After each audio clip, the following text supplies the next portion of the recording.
hello from Shanghai. I am Steph, and along with my husband Pete and our 5-year-old son Hayes, we have spent the last month traveling all across China. And along the way, we've received a lot of questions on Instagram and here on YouTube about what it is like to travel in China. We're going to spend the next few days exploring the city, visiting some of our old favorite places, and answering your questions. So let's waste no time. Here's the first question. That's okay. Let's get right into it. The first order of business today was to find a jianbing. Success. Can I eat it? You can eat it.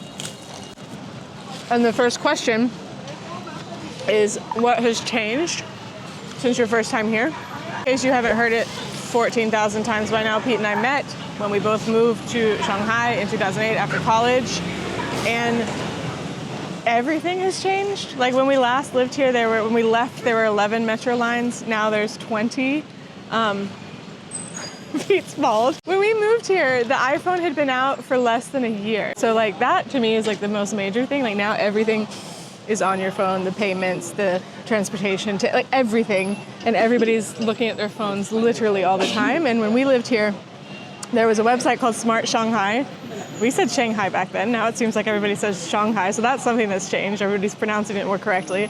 And there was a website, and if you wanted to go somewhere like a bar or restaurant, you would go to Smart Shanghai, read it, and at the bottom there'd be a button to print the Mandarin to physically hand to your taxi driver. So we're dinosaurs is what I'm saying. I have notes. I'm gonna try to be brief. Well, go for it. I'll say though, when I first met Steph and we got into a taxi together to go somewhere, she pulled these out of her bag. She had them laminated, which I was like so impressed by. I didn't, on the other hand, use those. And I used to end up in all different parts of the city because I could never pronounce the street where I lived on.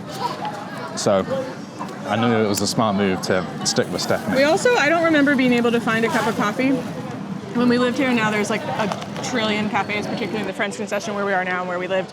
And then the other thing is like, it feels, I guess like with everybody being connected in social media, we're all seeing what everybody's doing across the world more often. So like there's a lot of parts now that remind me a lot of Korea and Japan, like aesthetically and graphic design and this and that, whereas I don't remember that being a thing.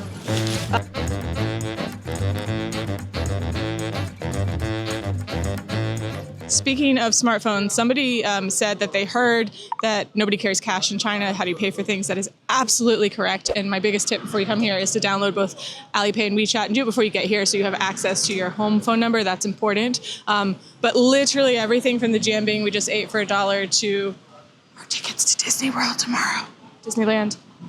Everything, hotels, everything is on those apps. Yeah, there's only one time that we had to use cash, which was in Chengdu when we were visiting the pandas, and we were trying to get this bus trolley thing that takes you around the whole park, and the app wasn't working for us. So this lady that was there waiting, she gave us some money. Ali paid her money back, and that's the only time we've had cash, and it's been great. I love not having cash. It's beautiful, which the rest of the world was as advanced as China. We keep saying I would gladly hand over some of my privacy or whatever in exchange for how convenient stuff is. The metro, all of it. There was just a really long line here, so we stopped. I don't know what it is. Like a bread with spicy pickles inside, maybe? Somebody asked about the visa process. And I think for quite a few countries now, it's really straightforward. For Americans, you still need to apply for an actual visa, like not online, which is the first time in a long time that we've done that. We used an agent in Chiang Mai that actually Flora and Note suggested to us, and it was really simple. Everybody at the visa place also had an agent. I don't know if you have to, but the visas are quite expensive. It was $140 per person, and I think the agent added another like $30 per person, but to us it was worth it to not have to figure out the paperwork and take it back and forth and this and that. We had to go in for our fingerprints. But otherwise, very straightforward. Can only speak to the American experience. There is the transit visa, which I think is 10 days now, where if you're flying into China and then onward to another country, you get a free visa for like 10 days or something. Don't quote me on this, and it's always changing. But and ours for 10 years. Oh yeah, right? so Americans tend to get 10 years.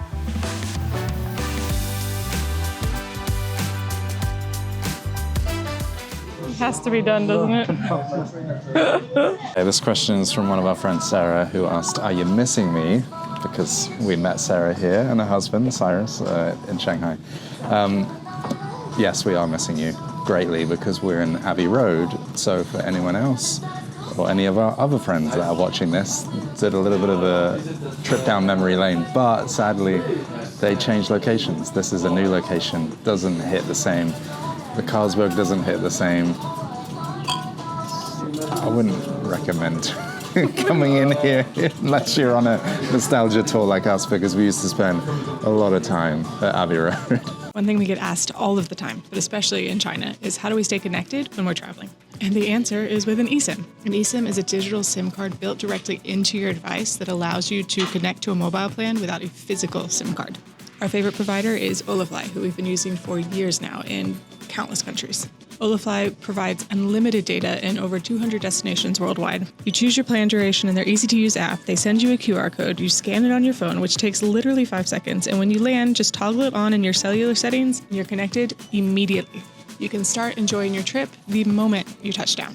Olafly has also recently launched Olafly Plans, an eSIM subscription service perfect for digital nomads, world schoolers, international students, remote teams, or anyone traveling full-time. It's a one-time eSIM monthly installation with automatic monthly payments, and it works in over 160 countries. So if you take one piece of advice from this Q&A video, let it be do not travel internationally without an Olafly eSIM. Use our code Steph and Pete to save 5% off your next eSIM or 10% on an annual plan, or you can use the link in the description.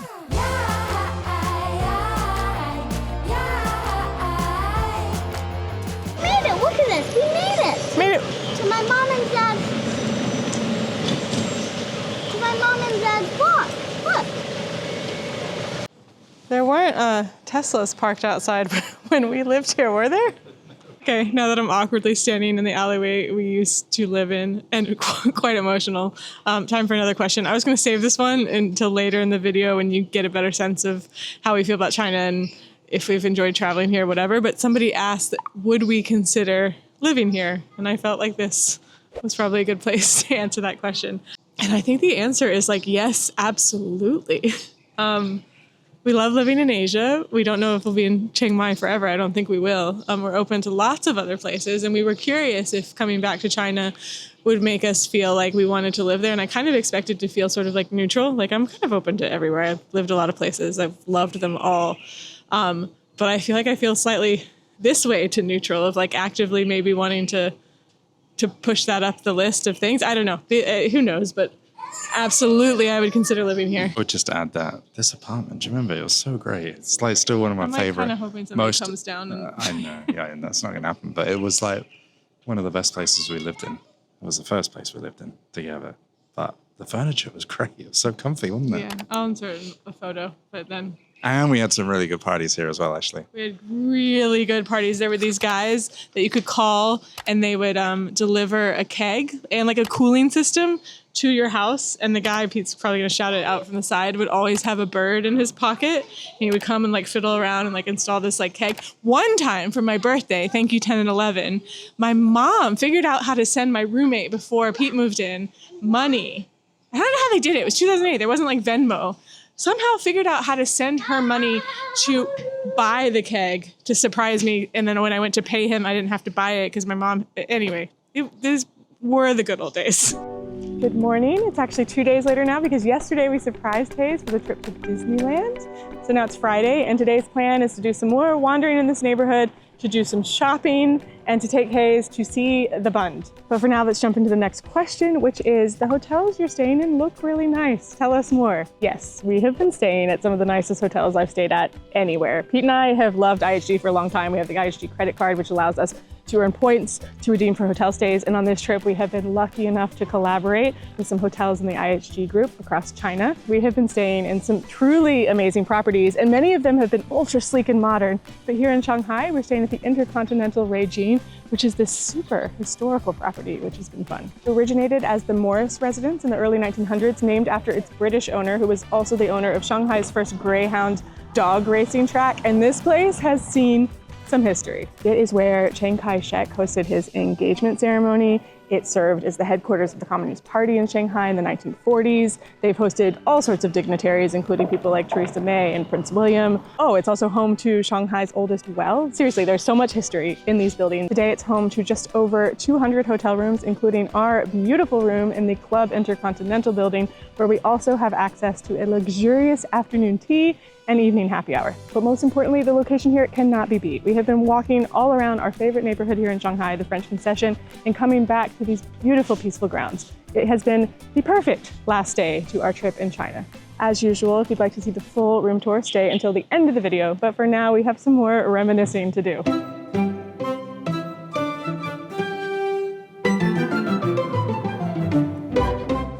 Okay, we have wandered down to Tianzifang, which is very close to our hotel in a little area we liked before. It's quite touristy, but not a bad spot to wander. Hayes has stopped in a White Rabbit spot for some candy. And the next question is, how much should we plan in advance versus doing spontaneously? Great question. We planned all of the stops in advance. So we had 3 nights in each city. So we booked all of the trains, all of that in advance. We did it all through trip.com, super easy. And then the other things we planned in advance were all of the food tours. We did 5 food tours with Lost Plate food tours. They were all fantastic. We have videos on all of them that you can go watch now. And that's really it. Even stuff like the pandas and the terracotta warriors, we sort of planned like the night before and got tickets either there or like the night before. April is not a very busy time for domestic tourism in China, so we've been very lucky with crowds, and yeah, we didn't miss out on anything. I would say this is a super easy place to come and kind of wing it, because you can get tickets on trip.com and plan as you go. I did plan one thing, which was the soccer game that we went to, the Shanghai Port FC game. I've been looking up for months the fixtures to see where we could go see a game. Tickets till the night before. Yeah. I'm talking really fast because these videos always feel so indulgent, and I feel like I'm rambly-jambly.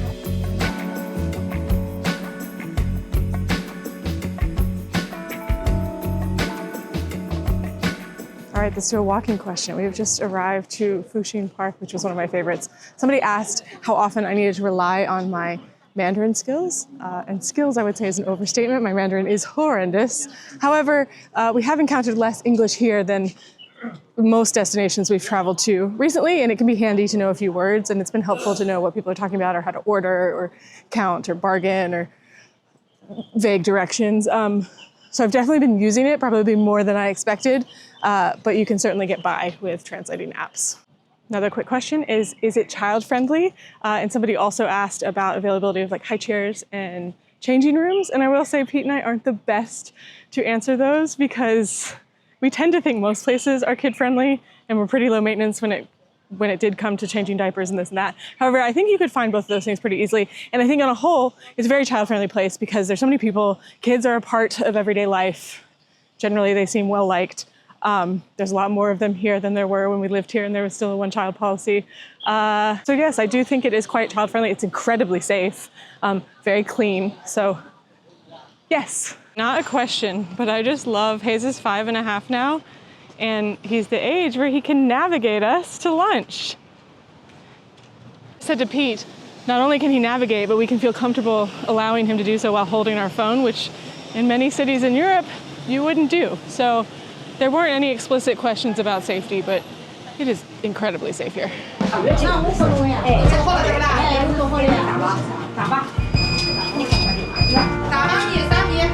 We're on our way to a particular noodle place, but we walked by this one and it was busy, and they were serving one of the things we are looking for, which is zongyou mian, and my tones are wrong, but scallion oil noodles, which is Shanghai is very famous for. Somebody asked how it would be traveling here if you were a vegetarian, and quite honestly, difficult in a lot of ways, I think, but this was not intentional, but then Pete was like, no, you should answer that one because this dish is noodles and scallions. So maybe not like the protein you're looking for, but it's so delicious. Somebody else asked, have you found China to be expensive? Maybe compare it to another Asian city. These noodles cost 5 kwai, which is 69 cents. So you can still eat for so cheap here. We're in Shanghai, like a big city. So certain things are incredibly affordable. I'm trying to think of something that's kind of expensive. Train tickets are more kind of what you would expect from like European. No, that's not true. Coffee. Coffee is like $5 here. Coffee is expensive. Alcohol is not expensive. Craft beer is. Food is really inexpensive. Hotels I can't speak to that well, but I think you can find moderate priced hotels. Transport, I would say, is like, I'm not giving examples, I'm so hungry. Like $30 for like a 3-hour high-speed train, does that sound right? I don't know, it's kind of what you would expect, but food is inexpensive and delicious.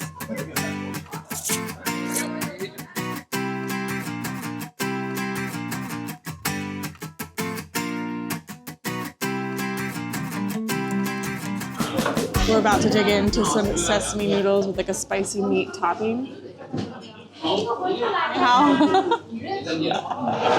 Sorry, she was just curious. But before we do, somebody asked about smoking. Do a lot of people smoke here? And the answer is unequivocally yes. Everybody still smokes. They also asked in restaurants. I haven't seen it in restaurants. I do know that there's some you still can, but I don't think that's particularly normal. I will say the act of smoking hasn't bothered me as much as the fact that like every taxi cab we've gotten into and a lot of the trains just smell like that stale smoke that's like stuck on your clothes because everybody's waiting for the train, smoking, getting off the train to smoke, and then getting back on. Anything bad? Oh, I don't even have a mic. No, I'm amazed that actually, please, I'm amazed actually that we've seen quite a lot of the younger generation smoking as well. So doesn't feel like it's quitting anytime soon. Smoking is here to stay in China.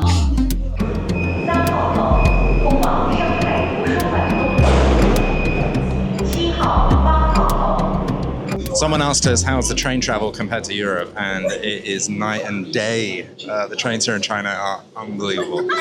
We took about 9 long-distance trains, and they were all on time. We never had any delays. They're clean, they're comfortable. You can even order food like through an app, like through Alipay for like stations coming up. So you can order from McDonald's or other Chinese sort of restaurants, and then they'll come and deliver it onto the train, which was really, really awesome. Yeah, I mean, I can't talk highly enough of them. When we were on the trains, I got these Lego minifigs that are in my bag in the suitcases. Okay, we made it to Science and Tech. I don't know what you call this. It's like the big fake market. And it's so funny. It's so empty compared to when we used to come because now everybody buys this stuff online. I was like reading Reddit and somebody was asking a question about it. And Reddit was like, do people still go there? Evidently not. Every time I've ever come here, I come with like a list of things I think I want. And then I like barely buy anything because I'm not a shopper. I bought a phone case that I already hate. Anyway, somebody asked, well, not somebody, my father asked why we're 10 and 11, my mom and dad, on this trip. But then I actually put the questions on Instagram and asked for more questions, and a number of people echoed, I also want to know why they aren't here, which is cute. They've flown to Asia like 57 times in the last 3 years. I don't know, we just saw them in January. But my dad, I think, asked that because there was a point in this trip, like a week or two in, where he was like, why didn't we come with you? It would have been so fun. We're seeing so much cool stuff. We've been staying at beautiful hotels. So it's a good question that I don't know the answer to.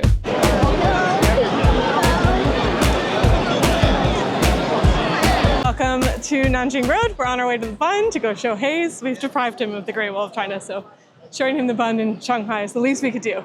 This question is from our friends Adam and Lindsay, who are also on YouTube, and it's kind of a funny one. They asked, did the media lie to you? Was China what you expected? Because there's so many YouTube videos that are like, China's not what I expected. I never would have thought this after watching Western media, yada, yada, yada. But to answer it vaguely seriously, yeah, probably a little bit. I think I was a bit naive to like perceptions of China maybe, because again, my parents allowed me to move here as a 22-year-old. But it's a little bit true. We actually met a couple on one of our tours and they were like, oh, there's a fire-breathing dragon. And they were like, this isn't what we expected, and our friends would never believe it was like this, yada, yada, yada. So I do think that it is, if you haven't been to China and you have an impression in your mind, it is probably not exactly how you expect it. I think that's true. I think that's true of most places, and that's why we travel, right? To go see what it's really like. That was cheesy. But to my parents and to Pete's parents, thank you for allowing your 22-year-olds to move here, because nothing has been the same since. So if they had just listened to the media, things might have been different. Are you still talking? I took, yeah. There she is. There she is. There she is. Multiple people asked, of course, what was our favorite thing of this month-long trip. And I think this is a relevant place to say that we loved Chongqing. And I didn't know if Chongqing would live up to the hype. And it absolutely did. And as amazing as the view on the Bund is, which we'll go show you later at nighttime, the skyline of Chongqing, particularly from the intercontinental Raffles City, is mind-blowing. Like, I've never been anywhere like it. It's almost like ruined other skylines for me. But I will say the cool thing about this trip is that even though things like the pandas and the terracotta warriors were incredible, the real highlights were things like walking around Lijiang Ancient Town or riding the Snoopy cars around Dali's Arhai Lake, and all of these like experiences of things that we didn't even really knew existed before coming here, or the day in Chongqing that we just kind of wandered around neighborhood to neighborhood. I think China is an even better place than maybe I anticipated to have some of those more spontaneous, just enjoy cities and places spontaneously. Reporting live from View at Hyatt on the Bund. I knew we shouldn't have strayed from IHG. This used to be, I'm just kidding. This used to be our favorite place to take visitors to see a view of the Bund, because you can see like over to the Pudong side, but also along the Bund and the Puxi side. However, we just learned that you cannot come if you're under 18. Psych! You should always ask. Don't ever take no for the first answer. We went downstairs to the lobby. There's nobody here. It's so early. And we were like, please. And before we even told them our sob story of falling in love in Shanghai, they were like, no, it's fine, you can go, and they walked us up. This is the view. This is the view. Oh, it is also the view. I'm emotional again. Also, I forgot to name drop Robert. Thank you, Robert. Also, apologies to Robert if now a bunch of under 18-year-olds come to view on the Bund. Just kidding, nobody watches these videos. I also think it was the change of shirt that I brought for Hayes. He was wearing like a sporty... Bag lady. I'm wearing a t-shirt. Hayes looks dapper. He was wearing like a sports shirt all day, and then I had a button down for him. And I think that is what has swung this. I wouldn't be surprised if they were like, the boy can come, but you guys, you gotta get out of here. Couple things we've learned. This bar opens at 6. We got here at 5:30, but we were allowed to wait up here. And the law evidently is that kids can't be in bars past 8 o'clock. So it was fine all along. I think somebody was just confused and there was a misunderstanding. Anyway, we have ordered a round of beers, Hoegaarden. We used to drink that when we were here. This is the nostalgia tour. And then they came and brought them and said that the manager wanted to comp them.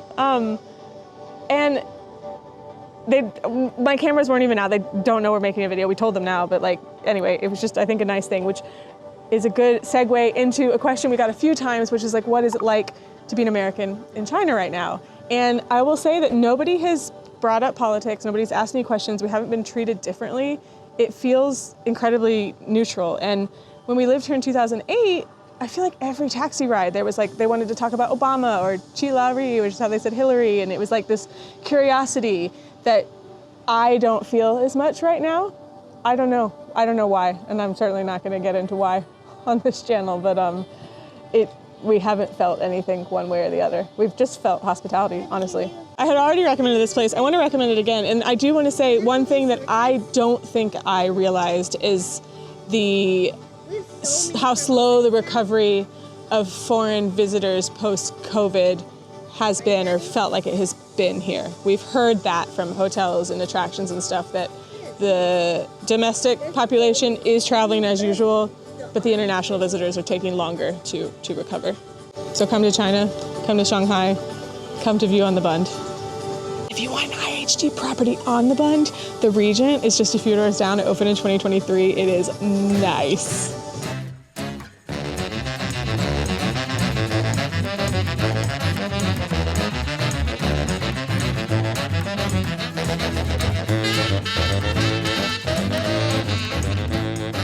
This is a gratuitous nostalgia video.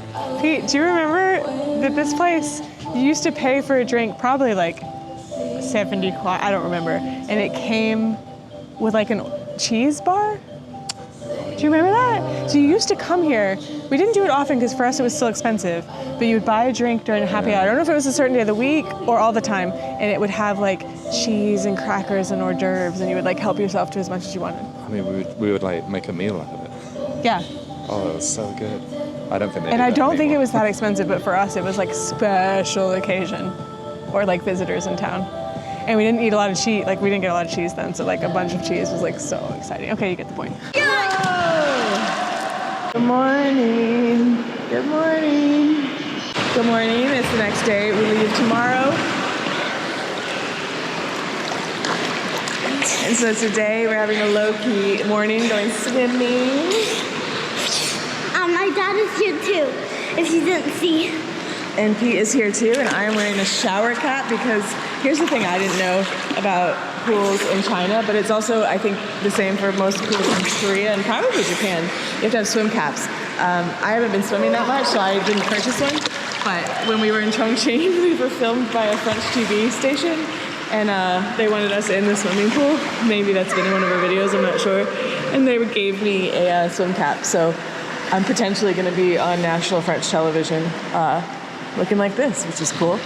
Not a lot of questions left, but somebody did ask about toilets. They had heard that sometimes there's toilets without doors.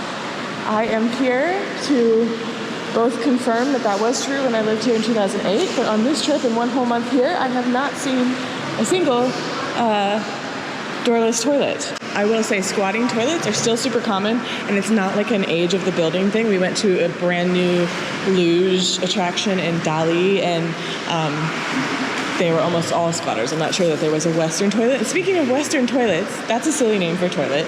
The other day I saw a sign. I forget exactly what it said. Maybe I have a photo, but it said like throne toilet, which I thought was such a good description for that kind of seated toilet versus the more popular here, potentially, squatting toilets. Which is more hygienic because you're not touching anything, and I didn't intend to spend this much time talking about toilets, but we live in Thailand, and I miss the bum gun more than I ever expected. Why is that not a thing here? Okay, now we are at Wukong Mansion, which is behind me, but these over here are the crowds just taking pictures of it. I know this is a famous building, but I don't remember it at all from when we lived here, or it being such an Instagram spot. But sometimes with these monuments, these things happen. And somebody asked, what are the crowds like and how do you manage it? It's a good question. In some cases, the crowds are places like this where like the building is not that important for me to get a photo of. There was a famous building, Kunming, that was also super crowded. In general, I think we expected it to be a lot more crowded. This time of year, we've been traveling in April, is not a very popular time of year to travel for the Chinese, so that helps. I would say definitely don't travel during spring holiday, Chinese New Year, or October holiday. But on the whole, we have been pleasantly surprised at how manageable it is. Some places that were extra crowded were the pandas, but not as bad as we thought. The Terracotta Warriors, incredibly crowded. Probably my least favorite tourism experience. Totally worth it and incredible. Least favorite actual experience of it. All the ancient towns, Lijiang Ancient Town, Dali Ancient Town, those get really congested. I'm rambling, but on a whole, it wasn't as bad as we expected, and my advice is probably just manage your expectations. Just know that there's a billion people here and things are gonna get crowded, and try to get off the beaten path as much as you can, and then brace yourselves for things that are the main tourist sites to be very popular. Anyway, that's the mansion. Bye. Also just know that a block away from the crowds, you could find something that makes your day. Like this guy over here, who was just sitting out with his turtle, who is not moving very slowly. He's followed us all the way from there to here.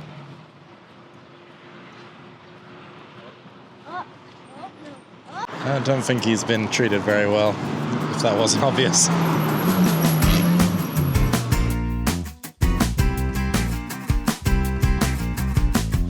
We've walked 15,000 steps today, and not to brag on my son, but I'm totally gonna brag on my son. This is Hayes' third day in a row of walking 15 to 20,000 steps.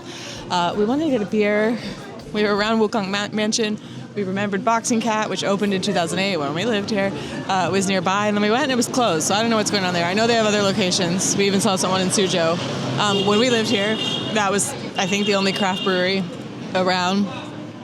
now they're not that hard to come by, although we did walk a good bit, and we are at Goose Island Tap Room. Oh, hello. Just right on the street with a lovely scent of a fish market nearby, but we don't mind. I don't really have a question, but back to things that have changed since we've been here. Pete made a good point. I was like, I don't remember Wukong Mansion like that, and he was like, yeah, nobody had phones. So, like, nobody was taking pictures of things all the time. But also, I guess there weren't as many high-speed trains, and people weren't able to travel as much. Like, everything just feels more accessible. Anyway, we're gonna enjoy this beer.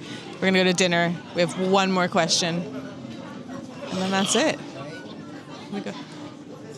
Did you hear that? That hasn't changed. If you really enjoy these like videos of us just being nostalgic, we're probably going to be doing YouTube in another like 20 years. So what we'll do is we'll just like repeat countries that we've been to and done videos on, and then we'll just like do them as like, you know, reminiscing videos.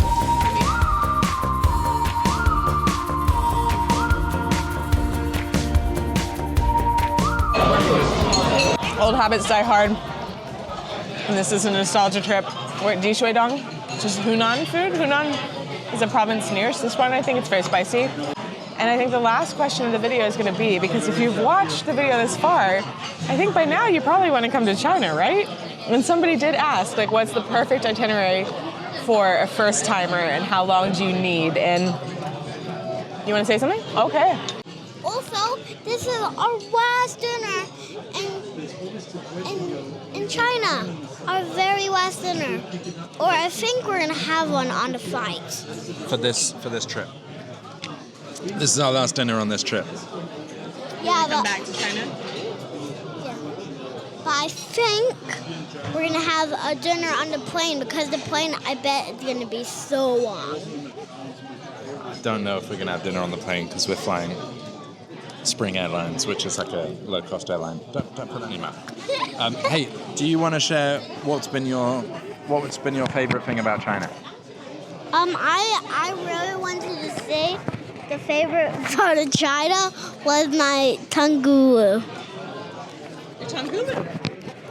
I really love that I really love it. Okay, Tangulu. You want to come to China because you want Tangulu. Lucky for you, that is easy to find in all cities. And there's two ways I think you could do it. You could either try to do like Beijing and the Great Wall and Shanghai, maybe Xi'an and the Terracotta Warriors, maybe Chengdu and the pandas, or I really wanted to see the Great Walls. I didn't get to see them, but that's okay. We'll see them next time that we come to China. otherwise, if you're not really one of those, like, I need to see the things I'm supposed to see, I think then you open up your options to a billion different itineraries. For me, the highlight of this trip, I think, really was Yunnan. There's so much there, and there's so many beautiful, iconic-looking places, but also a little bit less crowds, a little bit more untouristed by international travelers, very rewarding. And then the other thing I should say is that there's a billion places that we haven't been. So I didn't answer your question, but 10 days you could do like the well-trodden, like go see the major highlights, have a really great time, or pick kind of your second-tier cities, your third-tier cities, or some lesser-known provinces. I don't know, whatever you choose, I would love to help you out. I work as a travel advisor, and even if you don't want to hire me for my services, although I do book hotels at no cost for my clients, please email me because I could at least get you started or point you in the right direction. Okay, now we're going to eat this delicious food. This is not quite the end of the video because something we do quite often is leave the full hotel room tour for the end of the video. So for now, Hayes, take it away and show them our room at the Intercontinental. Hi to our room tour. The last room tour of our whole trip. Can you believe it?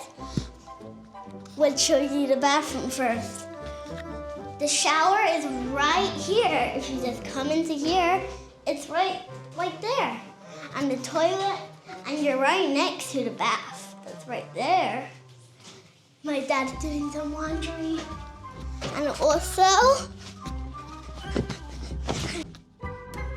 our bed. My mom and dad's bed is so huge. This is my bed.